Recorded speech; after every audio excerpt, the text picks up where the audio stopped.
ನಮಸ್ಕಾರ. ಇವತ್ತು ನನ್ನ ವಿಡಿಯೋದ ರೆಸಿಪಿ ಬಂದು ಕುರ್ಚಿ ಅಥವಾ ಮುಳ್ಳನ್ ಮೀನು ಸಾರು. ಇದರ ಬಗ್ಗೆ ನಾನು ಈ ವಿಡಿಯೋದಲ್ಲಿ ಸಾಕಷ್ಟು ಮಾತಾಡಿದ್ದೀನಿ. ಈ ಮೀನಿನ ಬಗ್ಗೆ ಅದೆಲ್ಲ ಸರಿಯಾಗಿ ನೀವು ನೋಡಿ. ತುಂಬ ಟೇಸ್ಟಿಯಾದ ಮೀನು ಮತ್ತು ಈ ಮೀನಿನ ಸಾರು ಇದೆ ಅಲ್ವಾ, ಬಹಳ ಸೂಪರಾಗಿ ಬರುತ್ತೆ. ಹಾಗಾಗಿ ನನ್ನ ಈ ವಿಡಿಯೋನ ನೋಡಿ ನೀವು ಎಲ್ಲರೂ ಕೂಡ ಈ ಸಾರನ್ನು ಮಾಡಬೇಕು. ಇದರಲ್ಲಿ ಚಿಕ್ಕದು, ದೊಡ್ಡದು, ಮೀಡಿಯಮ್ ಸೈಜು ಹೀಗೆ ಮೂರು ಥರ ಬರುತ್ತೆ. ಇದು ಇರೋದರಲ್ಲಿ ದೊಡ್ಡದು, ಇದಕ್ಕಿಂತ ದೊಡ್ಡದು ಇರೋದಿಲ್ಲ ನೋಡಿ. ಇದು ಸ್ವಲ್ಪ ಬೇಗನೆ ಬೇಯುವಂಥ ಮೀನು.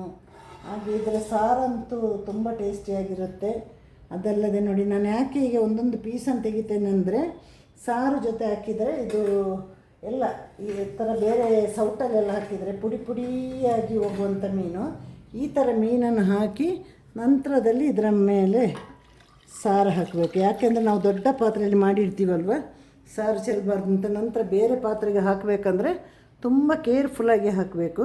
ಹಾಗೆ ಬನ್ನಿ ನೋಡಿ ಬರುವ ಈ ಮೀನಿನ ವಿಶೇಷ ಏನು ಅಂತ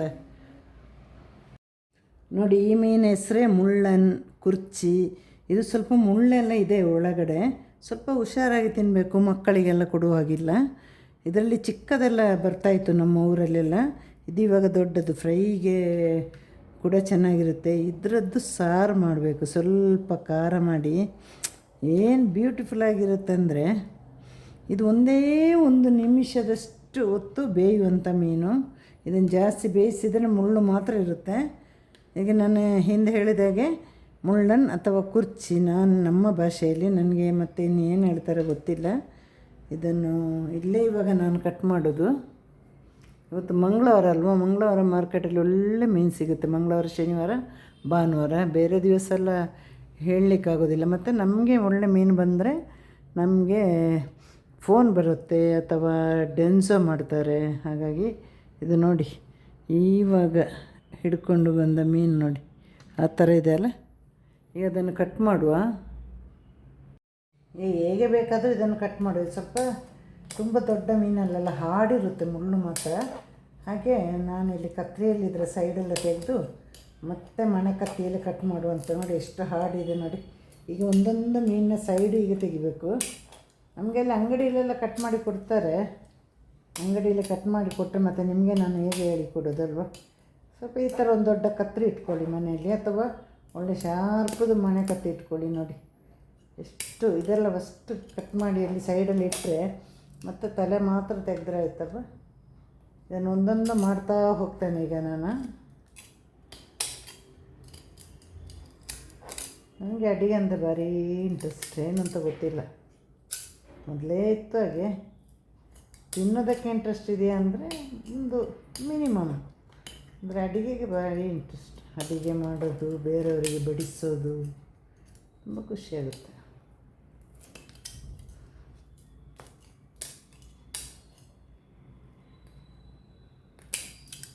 ನೋಡಿ ಈಗ ಒಂದೊಂದು ತೆಗಿಬೇಕು. ನಾನು ಇದೆಲ್ಲವನ್ನು ತೋರಿಸ್ತಾ ಹೋದರೆ ವಿಡಿಯೋ 2 ಮೀಟ್ರ್ ಉದ್ದಾಗುತ್ತೆ. ನೋಡಿ ಎಲ್ಲದರ ಸೈಡ್ ತೆಗೆದಾಯಿತು. ಸೈಡ್ ತೆಗೆದ ಮೇಲೆ ಇದು ಕಟ್ ಮಾಡಲಿಕ್ಕೆ ಭಾಳ ಸುಲಭ. ಇದು ಹೀಗೆ ಎಲ್ಲ ಇದೆ. ಒಂದು ಸಲ ತೊಳೆದು ಬರುವ, ಮತ್ತು ಇದರ ತಲೆಯನ್ನು ಹೀಗೆ ಕಟ್ ಮಾಡಿ ಮತ್ತೆ ಬೇಕಾದಾಗೆ ತೊಳಿಬೋದು. ಮೊದಲು ಇದರ ತಲೆ ಬಾಲ ಕತ್ತರಿಸುವ, ಮತ್ತು ದೊಡ್ಡ ಮೀನನ್ನು ಮಾತ್ರ 1-2 ತುಂಡು ಮಾಡ್ಬೋದು. ಚಿಕ್ಕ ಮೀನನ್ನು ತುಂಡು ಮಾಡಲಿಕ್ಕೆ ಹೋದರೆ ಏನೂ ಸಿಗೋದಿಲ್ಲ. ಮತ್ತು ತಲೆ ಬೇಕಂದ್ರೆ ಇದನ್ನೆಲ್ಲ ಫಸ್ಟ್ ತೆಗೆಯುವ. ನೋಡಿ ಇದನ್ನು ತೆಗೆದು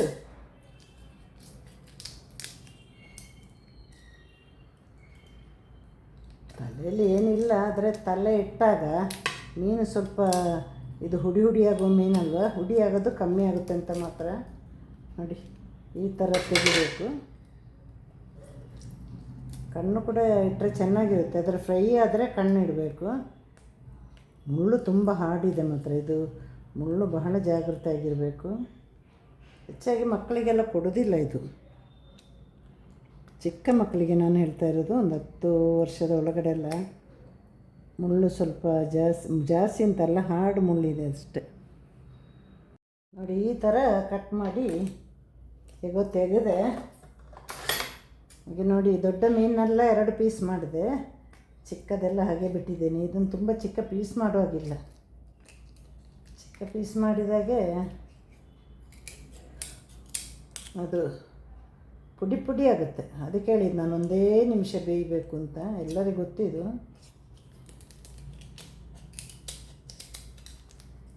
ಲಾಸ್ಟ್ ಒಂದು ಕಟ್ ಮಾಡಿದರೆ ಮುಗಿದೋಯ್ತು. ಇದು ಅಂಗಡಿಯಲ್ಲೆಲ್ಲ ಚೆನ್ನಾಗಿ ಕಟ್ ಮಾಡಿ ಕೊಡ್ತಾರೆ ಗೊತ್ತಾ.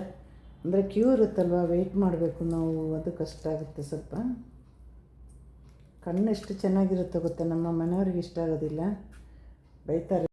ಕಣ್ಣಿಗೆ ಒಂದು ವಿಶೇಷವಾದ ಟೇಸ್ಟ್ ಇರುತ್ತೆ. ಆದರೆ ಎಲ್ಲರೂ ಎಲ್ಲವನ್ನು ತಿನ್ನಬೇಕು ಅಂತ ಇಲ್ಲ ಅಲ್ವ, ತಿನ್ನೋದೆಲ್ಲ ಅವರವರ ಆಯ್ಕೆಗೆ ಬಿಟ್ಟಿರೋದು. ಹಾಗಾಗಿ ನಮಗೆ ಅವರಿಗೆ ಇಷ್ಟ ಇಲ್ಲ ಅಂದಮೇಲೆ ನಾವು ಮಾಡೋದಿಲ್ಲ ಅದನ್ನು. ಹಾಗೆ ನನಗೆ ಅಂತೂ ಕಣ್ಣು ಅಂದರೆ, ಮೀನು ಕಣ್ಣು ಅಂದರೆ ಬಹಳ ಇಷ್ಟ. ಅವರಿಗೋಸ್ಕರ ತೆಗೆದು ಬಿಸಾಕ್ತಾ ಇದ್ದೇನೆ ನಾನು. ನೋಡಿ ಈಗ ಆಯಿತು, ಆಲ್ಮೋಸ್ಟ್ ಕಟ್ ಮಾಡಿದಾಯಿತು. ಲಾಸ್ಟ್ ಒಂದು ಕಟ್ ಮಾಡಿದರೆ ಎಲ್ಲವೂ ಮುಗಿದೋಯ್ತು ನೋಡಿ. ಇದು ಅಂಗಡಿಯಲ್ಲಿ ಸೂಪರಾಗಿ ಕಟ್ ಮಾಡಿ ಕೊಡ್ತಾರೆ. ಕೆಲವೊಂದು ಸಲ ನಾವು ಎಷ್ಟು ವೆಯ್ಟ್ ಮಾಡಬೇಕಂದ್ರೆ, ಈಗ ದೊಡ್ಡ ಮೀನನ್ನೆಲ್ಲ 2 ಪೀಸ್ ಮಾಡಿದ್ದೇನೆ, ಚಿಕ್ಕದನ್ನು ಹಾಕೇ ಬಿಟ್ಟಿದ್ದೇನೆ. ಇನ್ನು ಇದನ್ನು ಒಂದು 3 ಸಲ ತೊಳೆದು ಬರುವ. ಇಂಥದ್ದೊಂದು ಕತ್ತರಿನ ಮನೆಯಲ್ಲಿ ಇಟ್ಕೊಳ್ಳಿ, ಚಿಕ್ಕ ಚಿಕ್ಕ ಮೀನನ್ನೆಲ್ಲ ಈಸಿಯಾಗಿ ಕಟ್ ಮಾಡ್ಬೋದು. ದೊಡ್ಡ ಮೀನೆಲ್ಲ ಕತ್ತಿಯಲ್ಲಿ ಕಟ್ ಮಾಡಿದರೆ ಚಿಕ್ಕ ಮೀನೆಲ್ಲ ಇದರಲ್ಲಿ ಕಟ್ ಮಾಡ್ಬೋದು.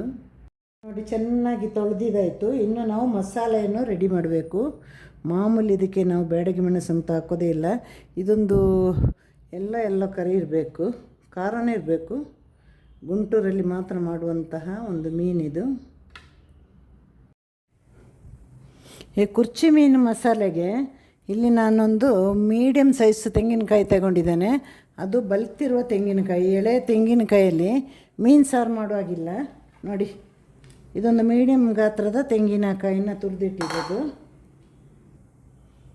ಈಗ ಎಣ್ಣೆಯಲ್ಲಿ ಹುರಿದ ಕೊತ್ತಂಬರಿ ಬೀಜ ಅಥವಾ ಧನಿಯಾ ಬೀಜ, ಒಂದು 18ರಿಂದ 20 ಗುಂಟೂರು ಮೆಣಸಿನಕಾಯಿ. ಇದು ಖಾರ ಬಹಳ ಕಮ್ಮಿ ಇದೆ ನೋಡಿ, ಅದರ ಬೀಜ ಎಲ್ಲ ಬಿದ್ದು ಹೋಗಿತ್ತು, ಅದನ್ನು ಸ್ವಲ್ಪ ಹಾಕಿದೆ. ಖಾರ ಜಾಸ್ತಿ ಇದ್ದರೆ ಒಂದು 14-15 ಸಾಕು. ಗುಂಟೂರು ಮೆಣಸಿನಕಾಯಲ್ಲಿ ಊರಲ್ಲಿ ಬೇರೆ ಗುಂಟೂರು ಮೆಣಸಿನಕಾಯಿ ಎಲ್ಲ ಸಿಗ್ತದಲ್ವ, ಅದೆಲ್ಲ ಒಂದು 14ರಿಂದ 15 ಹಾಕಿದರೆ ಸಾಕಾಗುತ್ತೆ. ಈ ಮೀನಿಗೆ ಬೂತಾಯಿ ಮೀನು ಥರ ಸ್ವಲ್ಪ ಅರಿಶಿಣ ಪುಡಿ ಜಾಸ್ತಿ ಹಾಕಬೇಕು. ಯಾಕಂದರೆ ಮುಕ್ಕಾಲು ಹಾಕುವಲ್ಲಿ 1 ಹಾಕಬೇಕು. ನೋಡಿ, ನನ್ನ ಅರಿಶಿಣ ಪುಡಿಯೆಲ್ಲ ಇಲ್ಲಿ ಚೆಲ್ಲೋಯ್ತು ನೋಡಿ. ಈಗ ಒಂದು ನಿಂಬೆ ಹಣ್ಣಿನ ಗಾತ್ರದಷ್ಟು ಹುಳಿ ತಗೊಂಡಿದ್ದೇನೆ, ಅಥವಾ ಹುಣಸೆ ಹಣ್ಣು. ಈಗ ಇದನ್ನು ನೀರು ಹಾಕಿ ತುಂಬ ನುಣ್ಣಗೆ ರುಬ್ಬಿ ತರಬೇಕು. ಈಗ ರುಬ್ಬಲಿಕ್ಕೆ ಬೇಕಾದಷ್ಟು ನೀರನ್ನು ಹಾಕಬೇಕು, ಇಷ್ಟು ಸಾಕು. ಈಗ ನಮ್ಮ ಕಿರು ಬೆರಳಿದೆಯಲ್ವ, ಅದರ ಅರ್ಧದಷ್ಟು ಶುಂಠಿ ತಗೊಂಡು ಕಟ್ ಮಾಡಬೇಕು. ಹಾಗೆ ಒಂದು ಚೆನ್ನಾಗಿ ಖಾರ ಇರುವ 2 ಹಸಿಮೆಣಸಿನಕಾಯಿ, ಖಾರ ಕಮ್ಮಿ ಇರುವ 4 ಹಸಿಮೆಣಸಿನಕಾಯಿ ನಾನಿಲ್ಲಿ ಕಟ್ ಮಾಡಿ ತಗೊಂಡಿದ್ದೇನೆ. ಒಂದು ಸಣ್ಣ ಈರುಳ್ಳಿ, ತುಂಬ ಈರುಳ್ಳಿ ಹಾಕಬಾರ್ದು ಮೀನಿಗೆಲ್ಲ. ಹಾಗೆ ಒಂದು ಮೀಡಿಯಮ್ ಸೈಜ್ ಟೊಮೆಟೊ.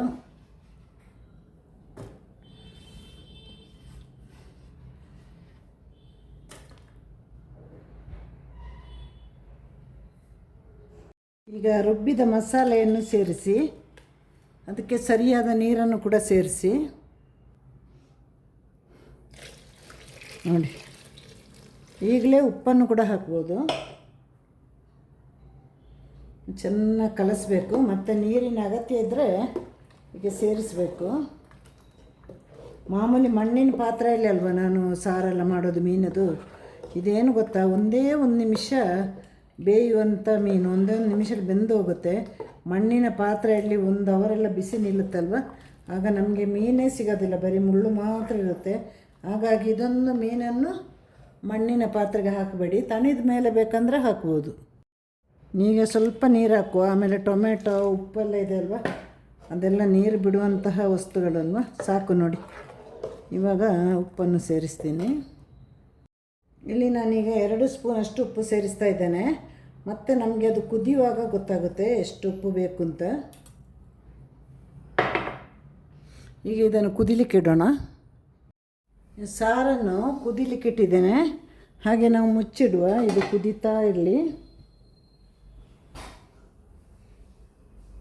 ಸಾರು ಚೆನ್ನಾಗಿ ಕುದೀತಾ ಇದೆ ನೋಡಿ. ಇಲ್ಲಿ ನಾವು ಯಾಕೆ ಸ್ವಲ್ಪ ದಪ್ಪ ಮಾಡಬೇಕು ಹೇಳೋದು, ಈ ಸೆಕೆ ನೀರೆಲ್ಲ ಬೀಳ್ತಾ ಇರುತ್ತೆ ನೋಡಿ ನೋಡಿ ನೋಡಿ ನೋಡಿ. ಆಗ ಇನ್ನಷ್ಟು ತೆಳು ಆಗುತ್ತೆ. ಹಾಗೆ ಮಾಡುವಾಗ ಒಂಚೂರು ದಪ್ಪ ಮಾಡಿದರೆ ಮತ್ತೆ ಬೇಕಾದ್ರೆ ನಮಗೆ ನೀರು ಸೇರಿಸ್ಬೋದು. ನೋಡಿ ನಮ್ಮ ಮಸಾಲೆ ಎಷ್ಟು ದಪ್ಪ ಇತ್ತಲ್ವ, ಸೆಕೆಂಡ್ ನೀರು ಬಿದ್ದು ಬಿದ್ದು ತೆಳುವಾಯಿತು. ಇನ್ನು ಮುಚ್ಚಬಾರ್ದು ಇದಕ್ಕೆ. ಇನ್ನು ಮತ್ತೆ ಸೆಕೆಂಡ್ ನೀರು ಬಿದ್ದರೆ, ಈಗ ಕರೆಕ್ಟ್ ಇದೆ, ಮತ್ತೆ ಸೆಕೆಂಡ್ ನೀರು ಬಿದ್ದರೆ ಮತ್ತಷ್ಟು ತೆಳುವಾಗುತ್ತೆ. ಈಗ ಇನ್ನೂ ಒಂದು 5 ನಿಮಿಷ ಕುದೀಲಿಕ್ಕೆ ಬಿಡಬೇಕು. ಹಸಿ ವಾಸನೆ ಎಲ್ಲ ಹೋಗಬೇಕು. ನೋಡಿ ಹಸಿ ವಾಸನೆ ಇದೆ, ಅದು ನಮ್ಗೆ ಗೊತ್ತಾಗುತ್ತೆ ಕುದಿಯುವಾಗ. ಅದು ಹೋದ ನಂತರ ಮೀನು ಹಾಕಿ 1 ನಿಮಿಷ ಕೂಡ ಬೇಡ, ಅಷ್ಟರಲ್ಲಿ ಮುಚ್ಚಿಬಿಡಬೇಕು. ಇದು ಚೆನ್ನಾಗಿ ಕುದ್ದಿದೆ, ಹಾಗೆ ಎಲ್ಲ ಹಸಿ ವಾಸನೆ ಕೂಡ ಹೋಗಿದೆ. ನೋಡಿ ಇವಾಗ ಇನ್ನೇನು ಮೀನು ಹಾಕೋ ಸಮಯ ಕೂಡ ಆಯಿತು. ಇವಾಗ ನೋಡಿ ಮೀನು ಹಾಕುವಂತಹ ಸಮಯ ಕೂಡ ಆಯಿತು. ಮೊದಲೇ ಹೇಳಿದಾಗೆ ಈಗ ಇಡೀ ಮೀನನ್ನು ಫಸ್ಟ್ ಹಾಕುವ.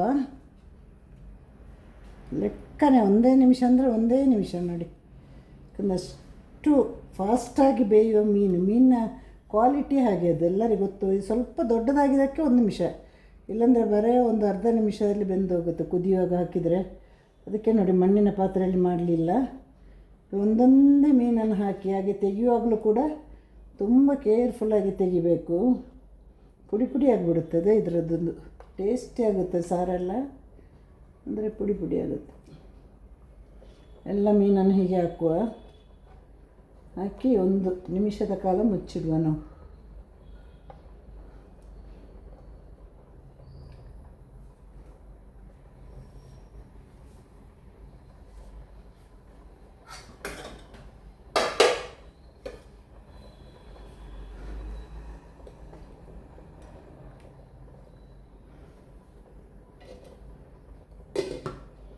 ಹೀಗೆ ಬೇಯಲಿ, ನೋಡ್ಕೊಳ್ಬೇಕು. 1 ನಿಮಿಷ ಅಂದರೆ 1 ನಿಮಿಷನೇ.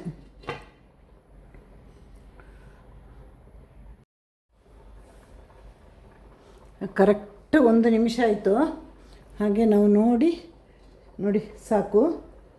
ಈಗ ಸ್ಟವ್ನ ಆಫ್ ಮಾಡುವ ನಾವು. ಆಗ ನಿಧಾನ ಹೀಗೆ ತೆಗಿಬೇಕು. ನೋಡಿ ಮೀನು ಹೇಗೆ ತೆಗಿಬೇಕಂದ್ರೆ ಈ ಥರ ಒಂದು ಸೌಟಲ್ಲಿ ನೋಡಿ, ಈಗ ಈ ಸೌಟಲ್ಲಿ, ಇಂಥ ಸೌಟಲ್ಲಿ ಮೊದಲು ಮೀನು ತೆಗಿಬೇಕು. ಒಂದೊಂದೇ ಮೀನನ್ನು ಹೀಗೆ ಹಾಕಬೇಕು. ನೋಡಿ ನಾನು ಹೇಳಿದಾಗ ಬೇಗ ಪುಡಿಯಾಗುವಂಥ ಮೀನು ಅಂತ. ನಮ್ಮ ಸಾರೆಲ್ಲ ರೆಡಿ ಆಯಿತು. ಹೀಗೆ ತುಂಬ ಬೇಗನೆ ಬೇಯುವಂತಹ ಮೀನು.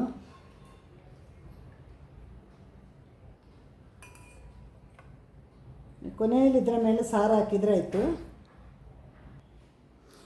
ಮೀನು ಹಾಕಿ ಆಯ್ತಲ್ವ, ಇನ್ನೂ ಇದರ ಮೇಲೆ ಸಾರನ್ನು ಹಾಕಬೇಕು. ಇಲ್ಲಾಂದರೆ ಒಟ್ಟಿಗೆ ತೆಗಿಯುವಾಗ ಸೌಟು ಕೂಡ ಅಷ್ಟೇ ಚೆನ್ನಾಗಿರಬೇಕು. ಸೌಟಲ್ಲಿ ತೆಗಿಬೇಕು. ಇದು ನೋಡಿ, ಇದರಲ್ಲೆಲ್ಲ ತೆಗೆದ್ರೆ ಪುಡಿ ಪುಡಿ ಆಗುತ್ತೆ. ಆ ಮೀನಿನ ಕ್ವಾಲಿಟಿ ಹಾಗೆ, ಟೇಸ್ಟ್ ಅಂತ ನಾವು ತರೋದು. ಅದು ಮೀನಿಗಿಂತ ಸಾರು ಸೂಪರಾಗಿ ಬರುತ್ತೆ. ಎಲ್ಲರ ಮನೆಯಲ್ಲಿ ಹೀಗೆ ಮಾಡಿ ನೋಡಿ. ಲೈಕ್ ಮಾಡಿ, ಕಮೆಂಟ್ ಮಾಡಿ, ಶೇರ್ ಮಾಡಿ. ನೀವೆಲ್ಲ ಈ ಮೀನನ್ನು ಮನೆಯಲ್ಲಿ ತಂದು ಕಟ್ ಮಾಡಬೇಕಾಗಿಲ್ಲ, ನಿಮಗೆ ಅಂಗಡಿಯಲ್ಲೇ ಕಟ್ ಮಾಡಿ ಕೊಡ್ತಾರೆ. ಹಾಗೆ ಮತ್ತಷ್ಟು ಒಳ್ಳೆಯ ವಿಡಿಯೋಂದಿಗೆ ಬರ್ತೀನಿ. ನಿಮ್ಮ ಪ್ರೀತಿ, ಸಪೋರ್ಟ್, ಸಹಕಾರ, ಲೈಕ್ಸ್, ಕಮೆಂಟ್, ವ್ಯೂಸ್ ಎಲ್ಲವೂ ಕೂಡ ಇರಲಿ. ಎಲ್ಲರಿಗೂ ಕೂಡ ಟಾಟಾ ಬಾಯ್, ಸಿ ಯು, ಟೇಕ್ ಕೇರ್.